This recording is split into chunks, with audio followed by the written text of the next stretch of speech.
Amigos y hermanos, muy buenas tardes. Un placer estar de nuevo con ustedes para compartir la palabra del Señor.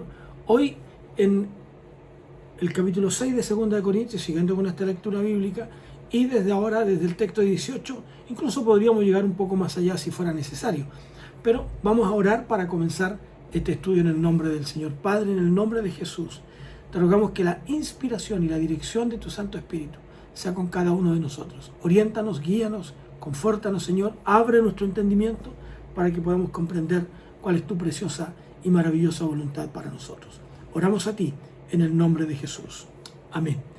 Bueno, estábamos en esta carta del apóstol Pablo, donde él estaba hablando en este consuelo de Dios, este capítulo, en todas las circunstancias del ministerio. Y Pablo nos muestra lo que podríamos llamar la contratapa del ministerio, ¿no? Y nos presenta lo que debíamos ser, lo que debería ser desde esa perspectiva.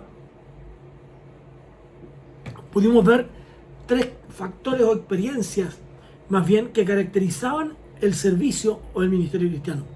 El primer de ellos se refería a lo físico. Pablo dice: he soportado en mi cuerpo las marcas del Evangelio. El segundo hablaba de esto mental que tiene que ver con nosotros, y lo espiritual, y cómo era necesario llevar esto a la presencia del Señor. Ahora bien, en el versículo 11, Pablo hace lo que podríamos llamar una apelación personal. Pablo abre su corazón y muestra esta ansiedad, por decirlo de alguna manera, y esta ansiedad por compartir con los creyentes de Corinto. Eran hermanos que en su muy reciente estado espiritual, viviendo todavía en un estado de lo que podríamos llamar inocencia, adolescencia espiritual, y que no eran capaces todavía de controlar sus propias tendencias naturales. Sin embargo, su corazón estaba con ellos. Hasta pareció que iban a quebrantarse en este capítulo. Sin embargo, veamos lo que dice aquí en los versículos 11 al 13 del apóstol Pablo. Dice: os hemos hablado con franqueza, Corintios. Nuestro corazón os hemos abierto. No hemos sido mezquinos en nuestro amor por vosotros, pero vosotros sí lo habéis sido en vuestro propio corazón. Para corresponder, pues, del mismo modo os hablo como a hijos.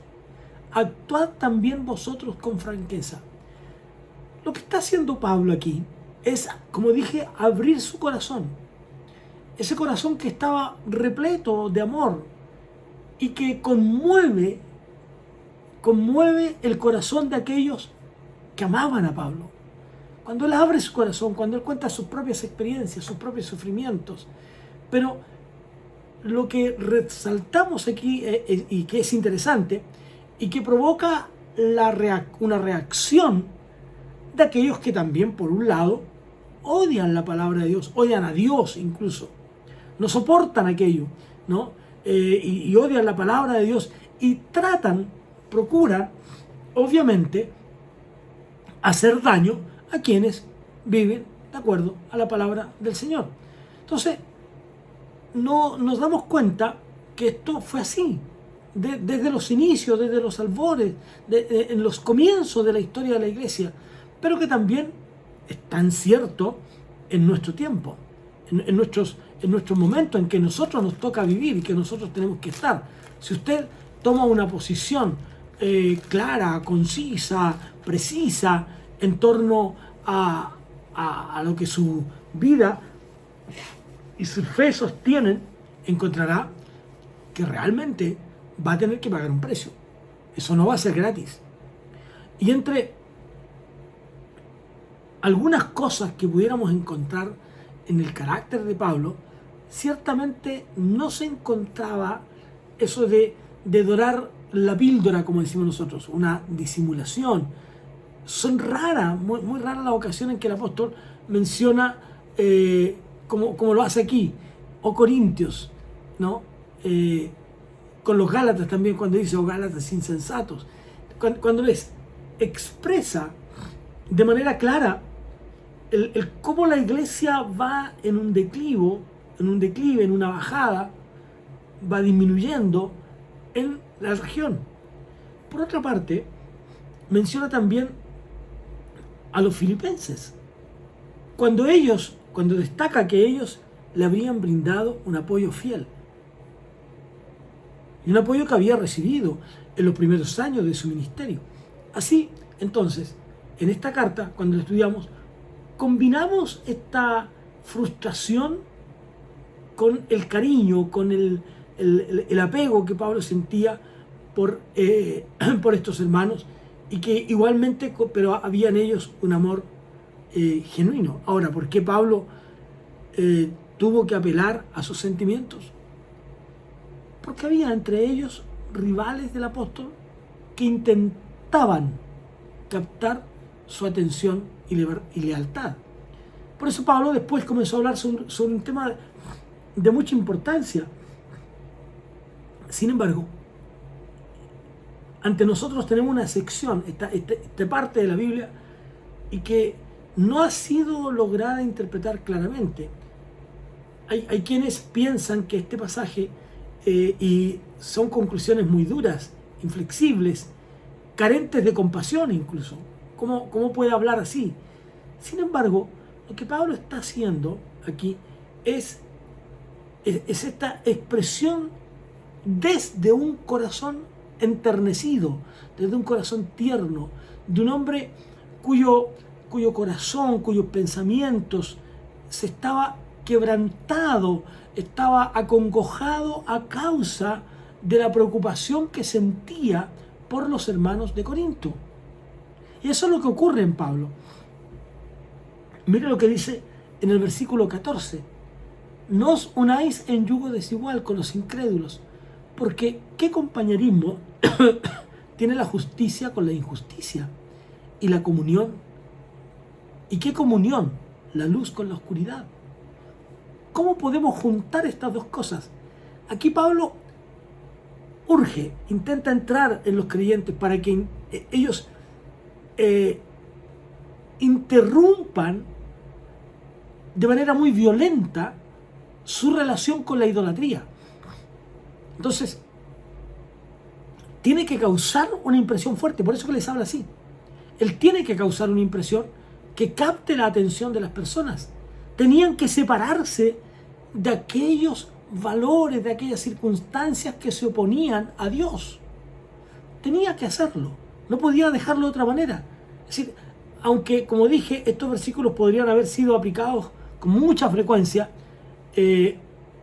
a tipos de alianzas en el pensamiento del apóstol, están primero las cuestiones eclesiásticas. Si bien es cierto, uno podría aplicar esto, y lo hemos hecho muchas veces, a la unión matrimonial, por ejemplo. No os unáis en yugos desigual, no se unan a un inconverso, ¿no? Uno podría, y lo hemos hecho, como digo, sin tergiversar el texto. Pero lo que Pablo está llevando esto más allá de la sola unión matrimonial, más allá de la sola unión eclesiástica, lo está llevando al plano, más allá de la unión matrimonial, lo está llevando al plano del aspecto eclesiástico, ¿no? Donde la gente tiene encontrones, rivales, y el apóstol los tenía, y rivales que eran paganos, que eran idólatras, ¿no? Incluso habían apóstoles falsos, predicadores falsos, como los hay en nuestro tiempo, ¿no? Como los hay en nuestro momento. Entonces, Pablo es lo que está haciendo aquí, y eso lo podemos apreciar. Uno, cuando lee el pasaje del texto del capítulo 11, por ejemplo, los versículos 2 al 4 dicen lo siguiente: porque os celo con celo de Dios, pues os he desposado con un solo esposo para presentaros como una virgen pura de Cristo. Pero temo que como la serpiente con su astucia engañó a Eva, vuestros sentidos sean de alguna manera extraviados de la sincera fidelidad a Jesucristo. Porque si viene alguno predicando a otro Jesús que el que os hemos predicado, o si recibís otro espíritu que el que habéis recibido, u otro evangelio que el que habéis aceptado, bien lo toleráis. tengan cuidado. Eso es lo que está haciendo el apóstol Pablo aquí, ¿no? Está siendo honesto, está siendo sincero. Por lo tanto, la solución a ese conflicto, la solución a ese estarse a lo mejor mirando hacia otro lado, es simplemente que se separaran de los apóstoles falsos, ¿no?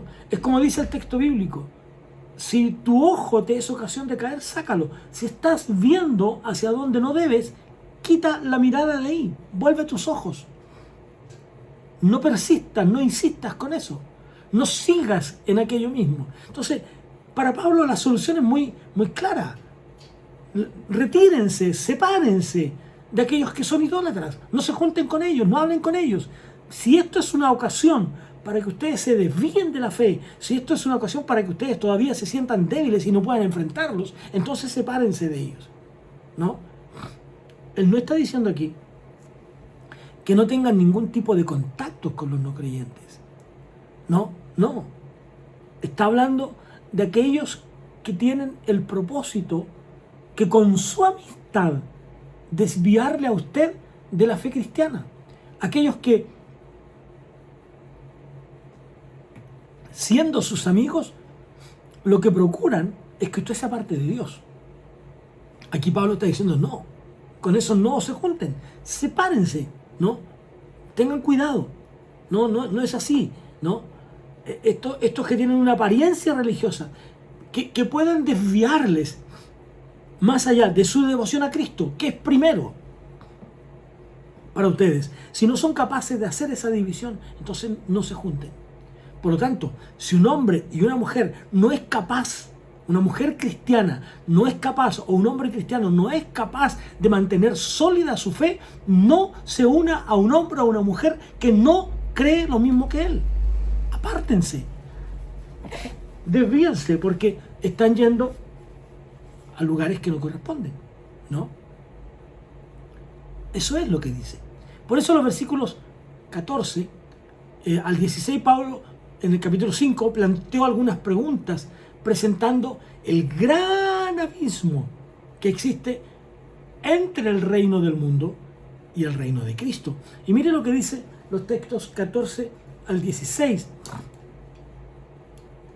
donde el apóstol Pablo nos plantea estas preguntas, ¿no? Estas preguntas que uno podría mirarlas desde esa perspectiva. Voy a leerlas, ¿no? ¿Y qué concordia Cristo con Belial? Aquí aparecen preguntas fuertes, ¿no? ¿Puede acaso haber alguna relación? Entonces Pablo dice: ¿qué comunión, qué relación hay? ¿Qué relación existe entre la luz y la oscuridad? Son totalmente opuestos. Si la luz no es lo suficientemente fuerte, las tinieblas lograrán opacarla, lograrán no ver. Pero si la luz es persistente, por pequeña que sea, alumbrará en la oscuridad. Y eso es lo que ustedes tienen que tener cuidado, dice Pablo. Entonces, es lo que plantea. En el Antiguo Testamento, Moisés le da, o Dios más bien, ¿no es cierto?, le da al pueblo a través de Moisés una ley que tenía que ver con su principal actividad. ¿Qué dice? No debían unir en yugo a un buey y a un asno. ¿Por qué? Porque sería tratar de hacer trabajar a dos animales que son total y absolutamente distintos, desiguales. No hay ningún punto de concordia para ellos. Uno es considerado un animal limpio. El otro era considerado un animal inmundo. Entonces, en este pasaje, Pablo está hablando a los creyentes. Y Pablo dice: un creyente no debe unirse a un incrédulo. Ahora, la pregunta que aquí nos surge entonces: ¿Pablo está hablando solo en relación al matrimonio, o está hablando exclusivamente en relación al matrimonio, o en realidad ni siquiera está hablando en relación al matrimonio? ¿Cuándo nos unimos en yugos desiguales? Por ejemplo, cuando un creyente hace una sociedad comercial, una empresa comercial con otra persona que no es creyente. Mientras uno intenta adorar a Dios, mientras uno intentará trabajar en el tiempo preciso y el otro tiempo dedicarlo a Dios, mientras uno tratará de adorar a Dios y de servir a Dios, mientras uno trate de ser atento, amable con los trabajadores, el otro intentará hacer todo lo contrario. Entonces Pablo dice, no podemos ir allí. O cuando hacemos sociedades, como dije. Y por supuesto, también en el matrimonio. Cuando uno de los cónyuges quiera enseñar a su hijo a leer la Biblia, el otro lo guiará para que no lo haga. Cuando uno de los cónyuges, el cónyuge cristiano por supuesto, quiera que su hijo aprenda a adorar a Dios y a orar y a cantar y a adorar y servir a Dios y llevarlo al templo, el otro no querrá hacerlo. No hay posibilidad, dice Pablo. Por eso es que no tienen que unirse en yugos desiguales. Porque uno vive en la luz y el otro vive en las tinieblas. Entonces no hay comunión entre uno y el otro. Tenemos que tener cuidado con eso. Claro, el matrimonio es la unión entre dos personas. Un creyente y un no creyente no debieran casarse. Y tal vez aquí vamos a entrar en un problema que muchos de ustedes no van a concordar conmigo. Es cierto que muchas veces se logra que el no creyente o la no creyente se convierta a Cristo, pero sin duda que los casos son menores. Tengan cuidado.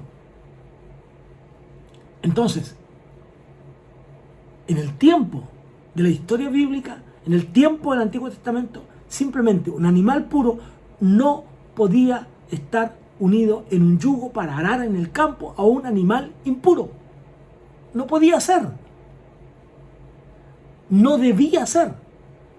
Entonces, de la misma manera, un hijo de Dios y alguien que se opone a Dios y que está bajo el control del enemigo de Dios no deberían unirse.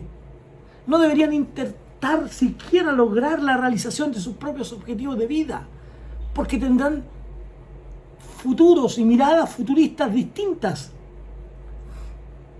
Cuidado.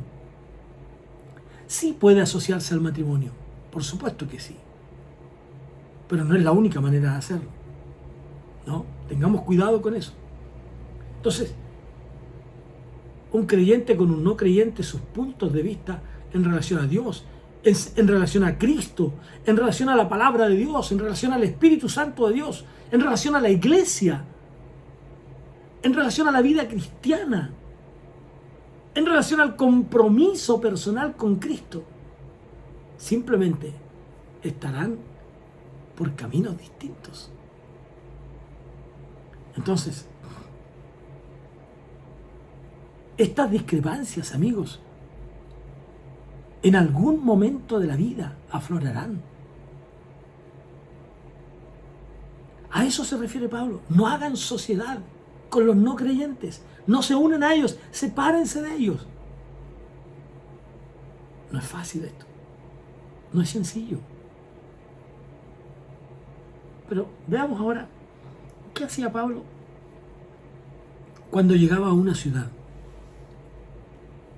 Lo primero que él hacía era buscar una sinagoga. Ahora, ¿puede pensar usted un lugar donde hubiera mayor oposición a Cristo que en la sinagoga? Sin embargo, es interesante notar que el apóstol Pablo era allí precisamente donde comenzaba su trabajo misionero.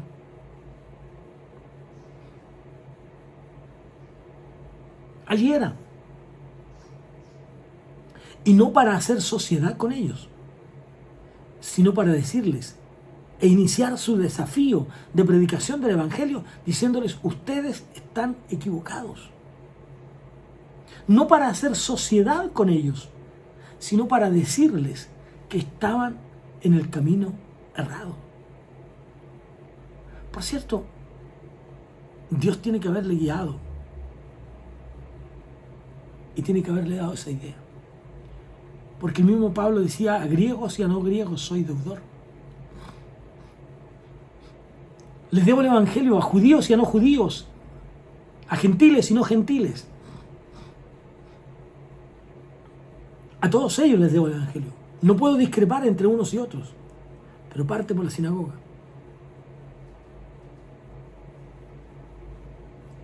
Pero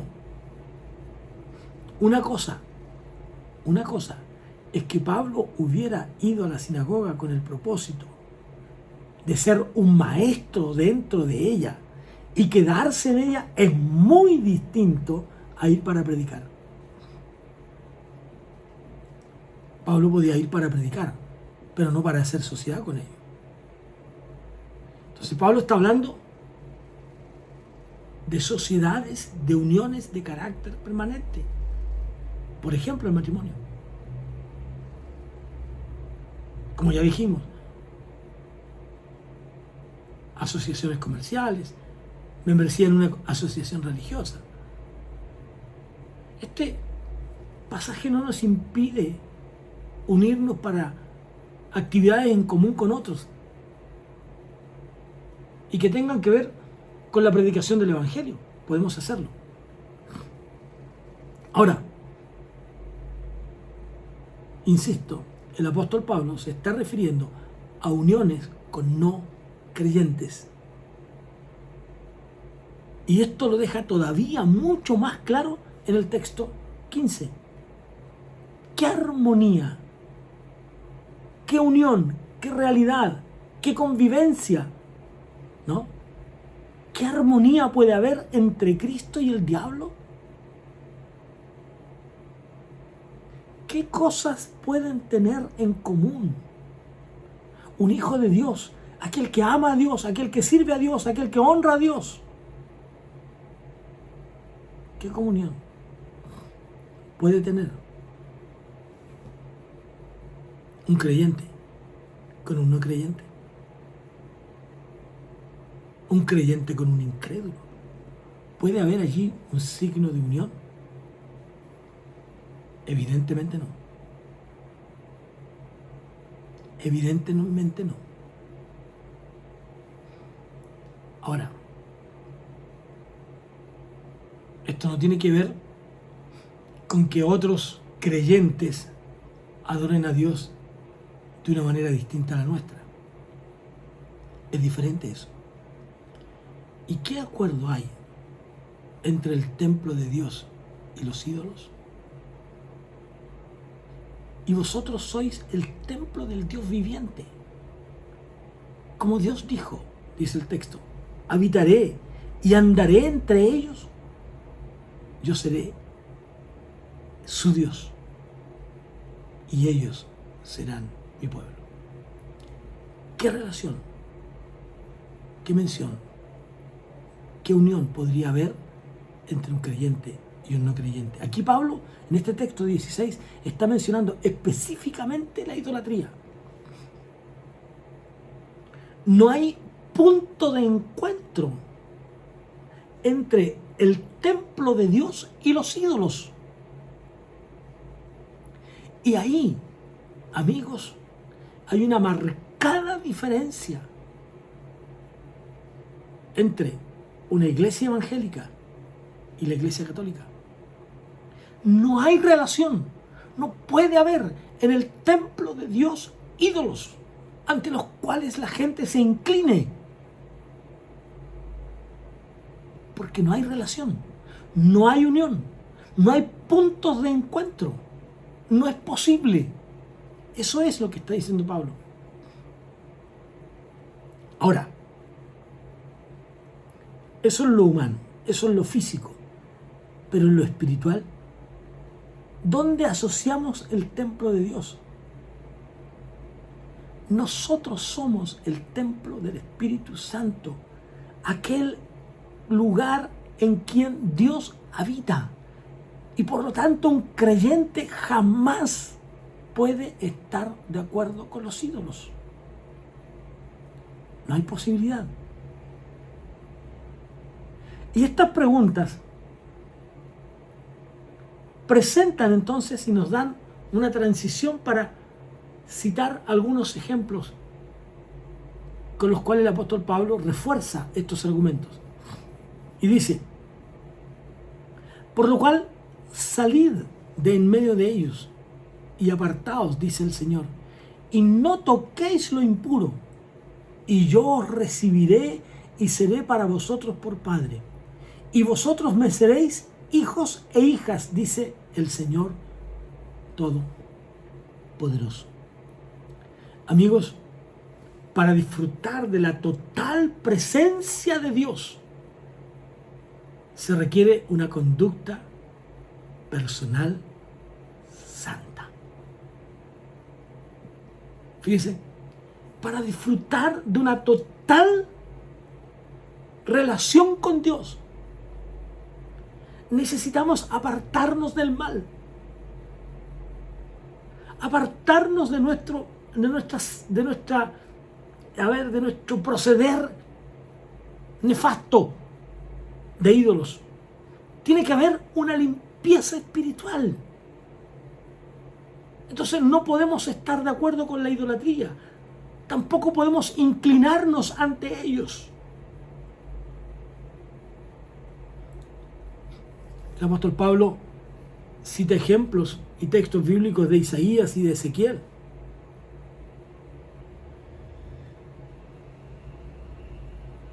De ahí viene la frase: salid de en medio de ellos y apartaos.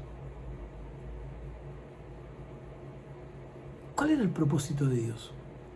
El propósito de Dios es que ellos se convirtieran en un pueblo santo. Lo que Dios quiere es que tú seas santo, apartado para Dios, pero viviendo una vida en santidad. Y por lo tanto, sin tener ninguna relación con el pecado. Lamentablemente, es verdad, cometemos pecados. Pero el pecado no puede ser tu forma de vida. No puede ser tu forma de actuar. No puede ser la manera en que tú llevas tu vida. Salid, ¿no? Dios quería que se convirtieran en un pueblo santo, un pueblo puro. Lo cual se refleja cuando Dios le dice a los pueblos: no toquéis lo impuro. Ni siquiera lo toquen.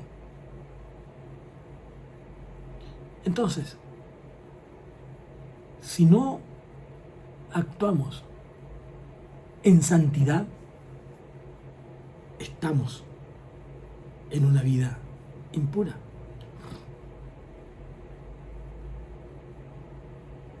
Un hombre que ha muerto al pecado y que está vivo para Dios es alguien que tiene una relación especial con Dios. Y por lo tanto, puede llamar a Dios Padre. Padre. Y Dios actúa entonces como padre con sus hijos e hijas. Actúa con ellos así. Y de esos hijos, lo que Dios espera es obediencia. Tal como se le exigió a otros como David y a su descendencia, como también se nos pide a nosotros. Como Dios le pidió a Josué cuando conquistaron la ciudad de Jericó: no tomen nada de lo impuro. Sin embargo, Acán guardó para sí el botín de aquello que Dios había dicho: hay que destruirlo. Él tomó de eso. El pueblo entonces había tocado lo que Dios había declarado impuro. Y cuando ellos van a la batalla en la ciudad de Ai, convencidos de que tendrían una victoria facilísima, sin problema, sin embargo fueron vencidos. Por eso que Dios pide separación. si no te separas del pecado, caerás en él. Hay muchos hoy día que hablan, que dicen estar separados, que enfatizan lo que se debe y no se debe hacer. Sin embargo, no controlan sus pensamientos, no controlan sus caminos, no controlan sus acciones y se separan de Dios. Entonces, debemos procurar una vida en santidad y apartarnos de todo aquello que va en contra de Cristo. Les invito a la próxima semana para que podamos tocar capítulo 7 en adelante, que sin duda también serán una bendición para nosotros. Que Dios les bendiga. Oremos al Señor. Padre, gracias por este tiempo que tú nos has dado para compartir y reflexionar y pensar en tu palabra. Esta palabra santa, pura, maravillosa, que trae consolación a cada uno de nosotros. Por siempre y para siempre. A ti la honra y la gloria. En el nombre de Jesús. Amén y amén. Que Dios les bendiga, amigos, y nos encontramos próxima semana, miércoles a las 20 horas, en este mismo programa, estudiando las Escrituras juntos. Dios les bendiga.